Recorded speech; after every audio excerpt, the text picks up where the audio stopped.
जय हिंद दोस्तों। आज हम लोग शंकु देखेंगे मेंसुरेशन में। 3D मेंसुरेशन हम लोग का चल रहा है, उसमें आज हम लोग शंकु देखेंगे। मेनली इसमें लंबवृत्तीय शंकु राइट सर्कुलर कोन, लंबवृत्तीय शंकु को हम लोग पढ़ेंगे समझेंगे। देखिए शंकु क्या होता है। हम लोग देखो इससे पहले बेलन पढ़े थे। बेलन क्या होता था कि बेलन का आपका टॉप और बॉटम, बेस और ऊपर का जो सरफेस होता था, दोनों के दोनों ही आपके वृत्ताकार सरफेस होते थे।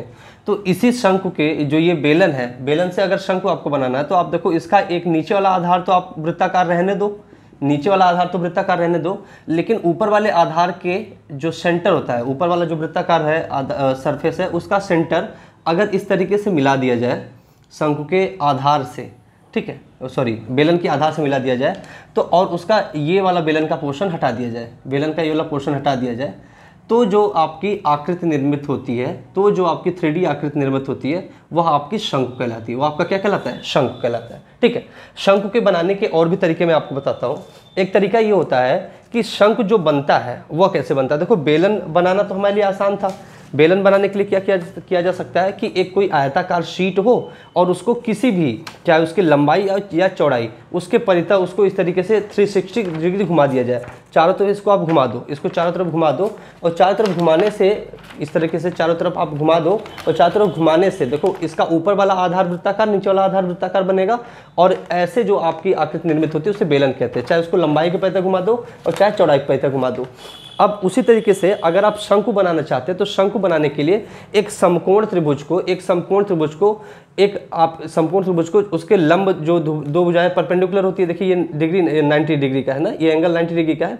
ये चाहे इस भुजा के परितः चाहे इस भुजा के परितः, अगर आप इसको पूरा 360 डिग्री घुमा दो, 360 डिग्री इसको रोटेट कर दो, इसका 360 डिग्री रोटेशन करते हो तो जो आधार बनेगा, देखो आप फील कर पा रहे हो, जो आधार बनेगा वो वृत्ताकार बनेगा और ऊपर आपका ये चोटी जैसी रहेगी। ठीक है, तो ये आधार वृत्ताकार बनेगा और इस तरीके से जो आकृति निर्मित होगी उसे शंकु कहते हैं, उसे शंकु होंगे। तो शंकु को आप कैसे बना सकते हो? एक समकोण त्रिभुज को पूरा क्या कर दो, एक उसके जो 90 डिग्री वाला शीर्ष है उसके शीर्ष के परितः, ठीक है, उसको केंद्र मानते हुए आप घुमा दो तो उससे भी आपका एक शंकु का निर्माण होता है समकोण त्रिभुज से। ठीक है, तो आप एक समकोण त्रिभुज से भी बना सकते हो। और समकोण त्रिभुज मान लीजिए इस तरीके से है, एक इस तरीके से समकोण त्रिभुज है।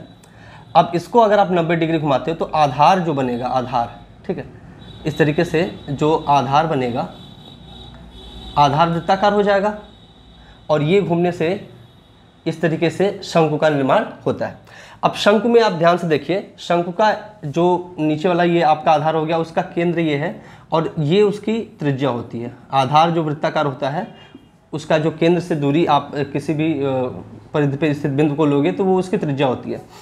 और आधार का जो केंद्र होता है और इसके शंकु के वर्टेक्स, इसको शीर्ष वर्टेक्स कहते हैं, चाहे एपेक्स कह लो, हिंदी में से शीर्ष कह सकते हैं। शंकु से शीर्ष से मिलाने वाली रेखा ये शंकु का आपका अक्ष हो जाते हैं ना, ये शंकु की अक्ष रेखा है। और इसकी जो ऊंचाई होती है, ये आपके इसके केंद्र से और इसके वर्टेक्स से मिलाने वाली दूरी इसकी ऊंचाई कहलाती है। और इस दूरी को शंकु की तिर्यक ऊंचाई कहते हैं। इस दूरी को शंकु की तिर्यक ऊंचाई कहते हैं। इसको स्मॉल l से डिनोट करते हैं, स्लैंट हाइट, इसको इंग्लिश में स्लैंट हाइट कहते हैं। ठीक है, हिंदी में तिर्यक ऊंचाई, तिर्यक ऊंचाई। ठीक है, तो शंकु में आपने देखा ये शंकु की त्रिज्या, ये शंकु की ऊंचाई और शंकु की तिर्यक ऊंचाई। शंकु का आधार कैसा होता है? वृत्ताकार। हम लंबवृत्तीय शंकु पढ़ रहे हैं और शंकु के आधार को वृत्ताकार हम लोग ले रहे हैं। शंकु कैसे बन सकता है? एक समकोण त्रिभुज को आप किसी एक भुजा के परितः घुमा दो, कर्ण को छोड़ के, चाहे आधार चाहे लंब के परितः घुमा दो तो आपका एक शंकु का निर्माण होता है। अच्छा, अगर इसमें हम लोग शंकु की ऊंचाई, त्रिज्या और स्लैंट हाइट, तिर्यक हाइट में संबंध देखना चाहें तो इस तरीके से देख सकते हैं। देखो ये कोण आपका 90 अंश का है और यहाँ पर अगर पाइथागोरस थ्योरम आप लगाते हो तो देखो ये आपकी त्रिज्या हो गई, ये आपकी ऊंचाई हो गई और ये तिर्यक ऊंचाई हो गई। तो ये कर्ण बना और ये दो भुजाएं, अन्य भुजाएं हुई। तो जो कर्ण का वर्ग होता है वो अन्य दो भुजाओं के वर्गों के योग के बराबर होता है, तो h² + r²। तो ऐसे l की वैल्यू आप लिख सकते हो √h² + r²। तो ये शंकु के तिर्यक ऊंचाई और त्रिज्या के बीच में संबंध है। ठीक है, अब हम लोग शंकु की आयतन, वक्र पृष्ठ और संपूर्ण पृष्ठ की बात करते हैं। अगर शंकु के आयतन की बात करें, हम लोग शंकु के आयतन की बात करें, जो शंकु का वॉल्यूम होता है उसकी बात करें, तो देखो शंकु एक प्रकार का पिरामिड है, शंकु एक प्रकार का क्या है, पिरामिड। और पिरामिड का क्षेत्रफल जो आयतन होता है वो होता है 1/3 आधार का क्षेत्रफल, आधार का क्षेत्रफल गुणित ऊंचाई, ठीक है। एक प्रकार से शंकु क्या होता है, पिरामिड होता है, और पिरामिड का आयतन क्या होता है 1/3 आधार का क्षेत्रफल गुणित ऊंचाई। आधार का क्षेत्रफल इसका कितना है भाई, आधार का क्षेत्रफल πr², इसका आधार वृत्ताकार होता है 1/3 πr², और ऊंचाई कितनी है h है, ठीक है। तो इस शंकु का आयतन कितना हो जाएगा 1/3 πr²h, 1/3 πr²h। इसको अगर प्रूफ करना हो कि 1/3 कहाँ से आता है, तो उसके लिए हम लोग इंटीग्रेशन मेथड से करते हैं, जिसकी हमें यहाँ पर कोई खास आवश्यकता नहीं है। तो शंकु का आयतन कितना हो गया 1/3 πr²h। अब अगर हम लोग शंकु के कर्व सरफेस एरिया अर्थात वक्र पृष्ठ की बात करें, वक्र पृष्ठ क्षेत्रफल की बात करें, तो इसको अभी आसानी से समझा जा सकता है। देखिए कैसे, मान लीजिए आपके पास इस तरीके से एक चाप है ना, मतलब ये आपका एक त्रिज्यखंड आप जिसको कहते हो, सेक्शन जिसको कहते हैं, इस तरीके से एक सेक्शन है। सेक्शन की जो केंद्र से ये परिधि पे कहीं पे दूरी लोगे तो वो अगर l दूरी की है, और इसकी जो ये आपका ये चाप की दूरी है ये 2πr है, ये चाप की दूरी 2πr है। इसको देखो इस तरीके से अगर हम लोग कर दें तो देखो ये एक शंकु का निर्माण हो रहा है, आप देख पा रहे हो ना, ये एक शंकु का निर्माण हो रहा है। और शंकु का आधार कैसा है, शंकु का आधार वृत्ताकार है।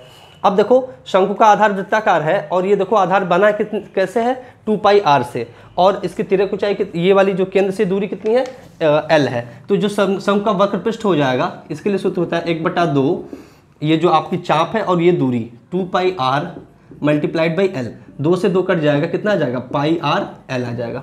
तो शंकु का जो वक्र पृष्ठ होता है, शंकु का जो वक्र पृष्ठ होता है वो कितना हो जाएगा πr l, ठीक है।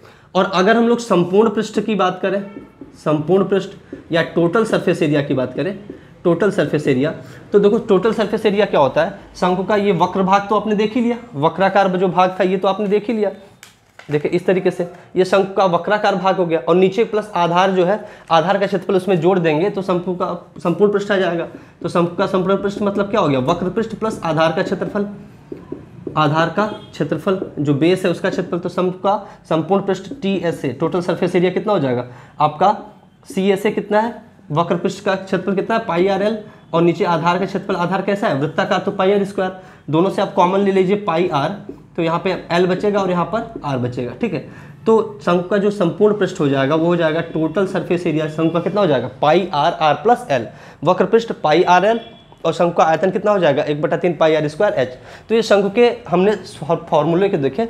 अब हम लोग क्वेश्चंस की तरफ चलते हैं। आपको मैंने एक बात यहाँ पर ये भी बताई कि शंकु का निर्माण कैसे किया जा सकता है, एक समकोण त्रिभुज से किया जा सकता है। अब हम लोग 4-5 क्वेश्चन लेंगे इसके ऊपर और हम लोग क्वेश्चन को सॉल्व करेंगे। चलिए हम लोग इन 4 क्वेश्चन को देखते हैं जो कि शंकु पर आधारित है। पहला क्वेश्चन कह रहा है कि एक शंकु के संपूर्ण पृष्ठ और वक्र पृष्ठ का अंतर 154 सेंटीमीटर है। मतलब टोटल सरफेस एरिया और कर्व सरफेस एरिया का जो अंतर है वो कितना है 154 सेंटीमीटर स्क्वायर। तो शंकु की त्रिज्या बतानी है, स्मॉल r की वैल्यू बतानी है आपको, ठीक है।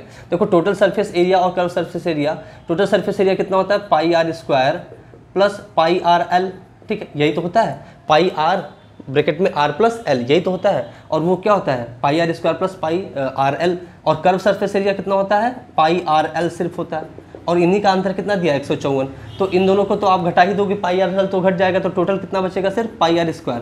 वैसे भी आपको पता है कि आपको टोटल सरफेस एरिया में से अगर कर्व सरफेस एरिया बता दो तो सिर्फ आधार का ही क्षेत्रफल बचेगा, और आधार का क्षेत्रफल कितना होता है πr², इसी की वैल्यू दी गई है 154, ठीक है। तो r² बराबर कितना हो जाएगा 154 बटे में पाई मतलब 7/22, ये इससे कटेगा 7 बार में, तो r² बराबर आ जाएगा 7 का स्क्वायर, तो r बराबर कितना आ जाएगा 7 सेंटीमीटर। तो पहले क्वेश्चन का उत्तर कितना हो जाएगा, त्रिज्या कितनी आ जाएगी 7 सेंटीमीटर। चलिए हम लोग दूसरा क्वेश्चन लेते हैं। दूसरा क्वेश्चन क्या कह रहा है कि एक समकोण त्रिभुज की भुजाएं 3 सेंटीमीटर, 4 सेंटीमीटर और 5 सेंटीमीटर है। इसे 3 सेंटीमीटर वाली भुजा के परितः घुमाया जाता है, तो इस तरह से बने शंकु का आयतन बताइए। बिल्कुल वही बात है जो हमने बताया था। मान लीजिए कि ये 3 सेंटीमीटर की भुजा है, ये भुजा 3 सेंटीमीटर की है, और इसी भुजा के परितः घुमाकर शंकु बनाया जा रहा है। इसको इसी के परितः इस तरीके से घुमाकर शंकु बनाया जा रहा है। तो जब इस तरीके से बना के आप देखो, इस तरीके से जब घुमा के शंकु बनाओगे इस भुजा के परितः, तो ये शंकु की ऊंचाई हो जाएगी 3 सेंटीमीटर आपकी क्या हो जाएगी 3 सेंटीमीटर, ये आपकी शंकु की ऊंचाई हो जाएगी, ठीक है, ये शंकु की ऊंचाई हो गई। और जब इसी भुजा के परितः घुमा रहे हो तो ये वाली भुजा आपकी 4 सेंटीमीटर होगी, क्योंकि ये तो आपका कर्ण है, ये तो आपका कर्ण है 5, तो ये 4 सेंटीमीटर वाली जो भुजा होगी ये इसकी त्रिज्या हो जाएगी। 4 सेंटीमीटर वाली भुजा इसकी क्या हो जाएगी, त्रिज्या हो जाएगी, ये आपकी त्रिज्या हो जाएगी 4 सेंटीमीटर वाली भुजा। और इसी के परिता जब आप इसको घुमाओगे तो ये इस तरीके से शंकु का निर्माण होगा, ये इस तरीके से शंकु का निर्माण होगा। तो इसी शंकु का आपको आयतन पूछा है, क्या पूछा है, आयतन। तो आयतन कितना होता है, 1/3 पाई r स्क्वायर h। तो 1/3 पाई, इसकी वैल्यू नहीं रखते, पाई में ही आंसर हम लोग बता देंगे। r त्रिज्या कितनी होगी इसकी, 4 सेंटीमीटर, तो 4 का स्क्वायर कितना हो जाएगा 16 इंटू h, ऊंचाई कितनी है 3, ठीक है, 3 से ये 3 कट गया, बचा कितना 16 पाई सेंटीमीटर क्यूब, यही आपका आंसर आ जाएगा 16 पाई सेंटीमीटर क्यूब। इससे बनने वाले शंकु का आपका आयतन हो जाएगा। चलिए क्वेश्चन नंबर हम लोग 3 देखते हैं।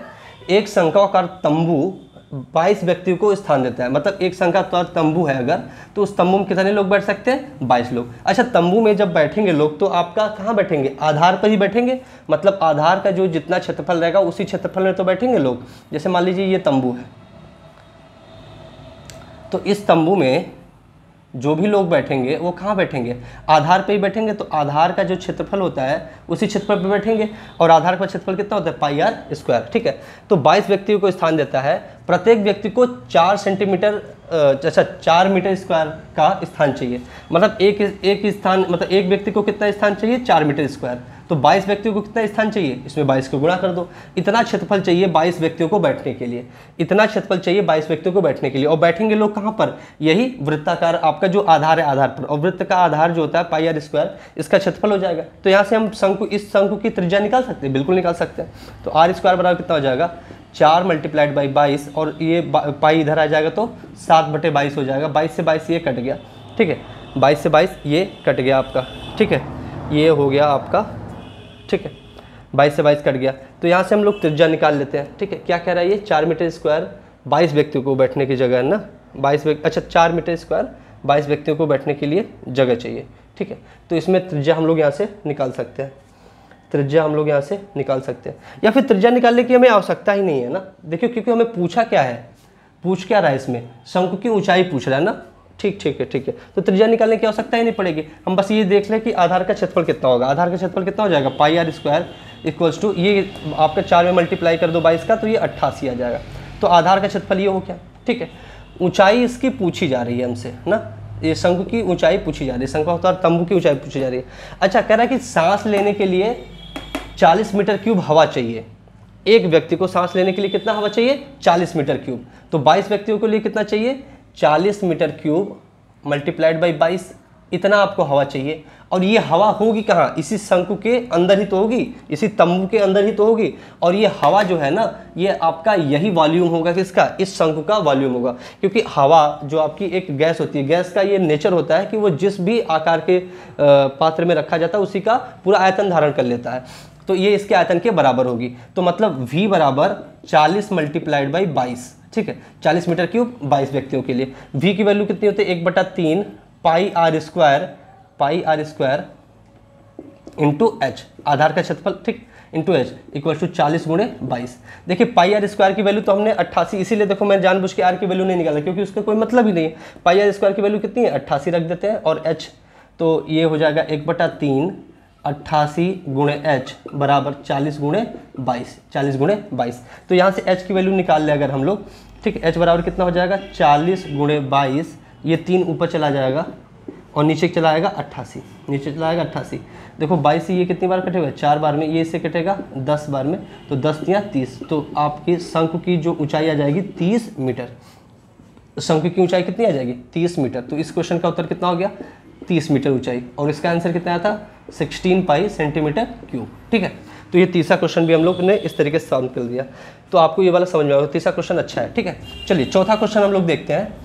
चौथा क्वेश्चन क्या कह रहा है कि एक शंक्वाकार तंबू के आधार की त्रिज्या 7 सेंटीमीटर है, 7 मीटर है, और उसकी ऊंचाई दी है 25 मीटर।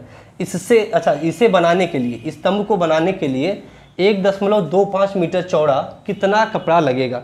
देखिए शंकु को जब बनाते हैं तो शंकु को बनाने के लिए जो कपड़ा लगता है, तंबू जो बना रहे हो ना, तंबू के लिए जो बनाने के लिए कपड़ा लगेगा वो शंकु के वक्र पृष्ठ के बराबर ही होगा, क्योंकि आधार तो आप उसमें कैलकुलेट नहीं करोगे, आधार में तो तंबू लगाओ, मतलब वो तब कपड़ा लगाओगे नहीं।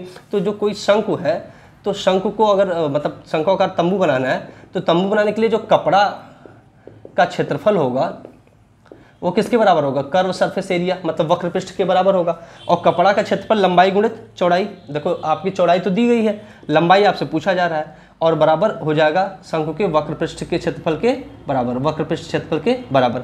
तो लंबाई आपसे पूछा जा रहा है, लंबाई गुणित चौड़ाई कितना दिया है 1.25 मीटर। वक्र पृष्ठ कितना होता है पाई आर एल, शंकु का वक्र पृष्ठ कितना होता है पाई आर एल, ठीक है, पाई आर एल ये तो होता है। शंकु का जो वक्र पृष्ठ होता है वो कितना होता है पाई आर एल। अच्छा जो इसमें ऊंचाई है ना, ऊंचाई 24 मीटर लेते हैं क्योंकि तभी आपका अच्छा उत्तर आ पाएगा। तो देखो ऊंचाई कितनी हो गई, ये ऊंचाई ये 24 है, ये त्रिज्या कितनी है 7 सेंटीमीटर, तो इसकी तिर्यक ऊंचाई एल कितनी आ जाएगी √24² + 7², ठीक है, ये आ जाएगा 25 मीटर। ये तिर्यक ऊंचाई कितनी हो जाएगी 25 मीटर, एल की वैल्यू कितनी आ जाएगी 25 मीटर। अब वैल्यू रख लेते हैं तो लंबाई आ जाएगा, तो लंबाई कपड़े की लंबाई बराबर कितना आ जाएगा, पाई की वैल्यू 22/7, त्रिज्या कितनी है 7, तिर्यक ऊंचाई कितनी आ गई 25, और ये बटे में चला जाएगा 1.25। देखो इससे ये कट गया, 7 से 7 कट गया, 22 × 25, देखो ये है आपका 1.25, इसको 5/4 लिख सकते हो, 4 ऊपर चला जाएगा, 5 कितने चला जाएगा नीचे, ये इससे कटेगा 5 बार में, तो 4×5 = 20 और गुणे 22, तो 22 दूनी 44, तो 440 मीटर, 440 मीटर, सब कुछ मीटर में है तो आंसर भी आपका मीटर में आएगा। तो जो कपड़ा चाहिए आपको वो 1.25 मीटर चौड़ा होना चाहिए और लंबाई उसकी कितनी होनी चाहिए 440 मीटर। तो ये जो चौथा क्वेश्चन इसका उत्तर कितना आ गया 440 मीटर। तो इस तरीके से हम लोग शंकु टॉपिक के 4 क्वेश्चन को भी देखा। मैं रोज रोज आपको बता रहा हूँ, अभी हम लोग मेंसुरेशन 3D के जितने भी आपके आकृति होती हैं, जितने भी आपके शेप होते हैं, उनको आराम से पढ़ रहे हैं, उनके आयतन, वक्र पृष्ठ, संपूर्ण पृष्ठ के बारे में चर्चा कर रहे हैं, साथ ही साथ उस पर कुछ आसान 3-4 क्वेश्चन कर रहे हैं, 5 क्वेश्चन कर रहे हैं, ठीक है। अब उसके बाद जब एक बार ये पूरे सारे आकार खत्म हो जाएंगे, सारी आकृतियों को हम लोग पढ़ लेंगे, फिर हम लोग मिसलेनियस क्वेश्चन करेंगे। मिसलेनियस के मैं 3 वीडियो अपलोड करूंगा और कोशिश रहेगी कि 3 वीडियो मिला के कम से कम 30-40 क्वेश्चन किए जाएँ अच्छे वैरायटी के साथ, और सभी को मिसलेनियस टाइप में विविध प्रकार के क्वेश्चन किए जाएंगे। मिलते हैं अगले वीडियो में, तब तक के लिए धन्यवाद।